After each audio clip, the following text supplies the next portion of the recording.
The psychology of people who never watched Game of Thrones. There is a specific kind of silence that falls over a room when someone admits it. I never watched Game of Thrones. Not, I stopped. Not, I'm behind. Never started. Never will. No dragons. No red wedding. No winter is coming. While millions of people were rearranging their Sunday nights around one show, this person looked at the biggest cultural phenomenon of the decade and said, quietly, no thanks. And I'm not here to defend dragons, or castles, or whichever character everyone insists you'll never recover from. This isn't about the show, it's about the holdouts. So, was it stubbornness? Some kind of FOMO running in reverse? Or is there an actual, fascinating psychological reason a person opts out of the thing everyone else is opting into? Turns out, there are several. Start with a concept psychologists call reactance. It's the discomfort you feel when your freedom to choose starts feeling threatened, and the almost automatic urge to push back against whatever's doing the threatening. Massive cultural phenomena don't just recommend themselves, they pressure you. Every headline, every office conversation, every "you have to watch this" is a small demand on your attention. And for a certain kind of person, the more that demand grows, the more something in them quietly answers. Actually, I don't. It's not that they hate the show, some of them would probably love it. It's that the invitation arrived wearing a uniform, and something in them doesn't respond well to uniforms. There's a related idea, need for uniqueness, and sociologists have a name for what happens next: identity signaling. I've never seen Game of Thrones stops being a fact and starts being a personality statement. The same species of sentence as, I don't use TikTok, or I've never had coffee. Harmless on its own, but say it enough times, and the not watching becomes part of the brand. There's also a much less romantic explanation, and honesty requires we say it. The show was a lot. 8 seasons, dozens of major characters, family trees that needed their own diagram, wars, politics, prophecy, a homework assignment with dragons in it. Psychologists call this anticipated effort.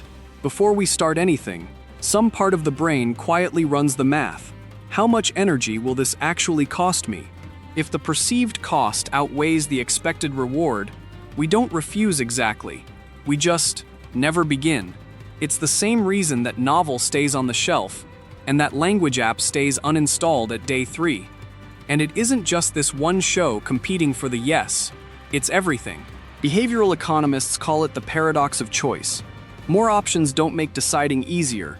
Past a point they make it nearly impossible. Netflix, Prime, Disney+, YouTube, a podcast queue, a group chat sending memes. Against all of that, one 70-hour fantasy epic doesn't have to lose on quality. It just has to lose on convenience. Not because it wasn't good, because something smaller was easier. Of course, sometimes the abstaining isn't really about ease or autonomy at all. Sometimes it's about being seen abstaining. There's a particular flavor of satisfaction in saying, I've never seen it, in a room full of people who have. A tiny, quiet superiority that costs nothing and asks for nothing back. Psychologists have a less generous name for that one. Status seeking, just wearing a different coat. Which, fair enough. Even virtue signaling needs a hobby. But underneath the independence and the performance, both sit something more tender. Research on expectation actually shows that the more something is hyped as flawless, the harder it becomes to enjoy. Tell your brain greatest show ever made enough times, and it stops watching for a story, it starts auditing for proof. Every slow episode, every confusing subplot, gets magnified against a bar nobody could have cleared. Some people opt out, not because they don't want the story, but because they don't want to find out they're the one person immune to it. Never watching protects the fantasy that you would have loved it, without ever risking the evidence that you might not have. Which is really just the flip side of something psychologists call JOMO, the joy of missing out. Not anxious avoidance, but actual relief. No spoilers to dodge, no forced opinion to have by Monday morning, no 70 hours owed to a story you didn't choose. Just the quiet freedom of a Sunday night that belongs entirely to you. And then the ending happened. The final season split audiences right down the middle. Praised by some, torn apart by others, argued about for years afterward. For everyone who'd never started the show, that split didn't feel like a loss. It felt like a verdict. Good thing I never invested 70 hours. That's confirmation bias doing exactly what it always does. We notice the evidence that agrees with the choice we already made, and quietly file away the rest. The people who skipped it collected every piece of finale criticism like a receipt. The people who watched collected every early season triumph the same way.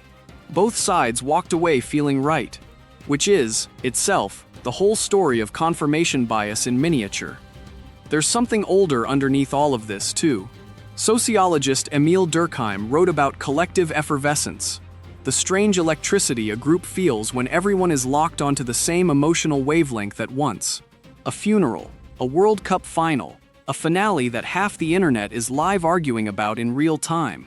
There is something genuinely human being missed by the person who opts out of that. A kind of communion. And also, something genuinely human being protected.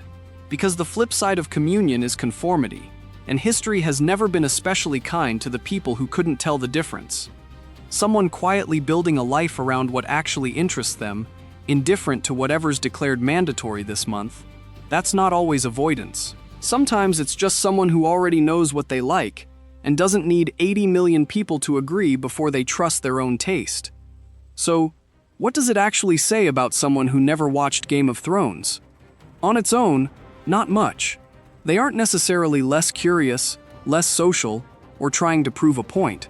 They might just value autonomy, dislike hype, prefer a smaller commitment, or simply have other things pulling at their attention, and one very long show lost, fair and square, to a very short list of better uses of a Tuesday night. Every one of those reasons is allowed to just be a reason, not a flaw, not a personality trait to fix. Just a small human data point about how a person decides what's worth their time and what isn't. You don't have to have seen it to belong to your own life. That was always the deal. So, did you watch it, or are you one of the quiet holdouts? If this gave you something to think about, you are exactly who this channel is for. Hit like if it resonated, subscribe so you never miss the next one, and drop your thoughts in the comments. I read every single one.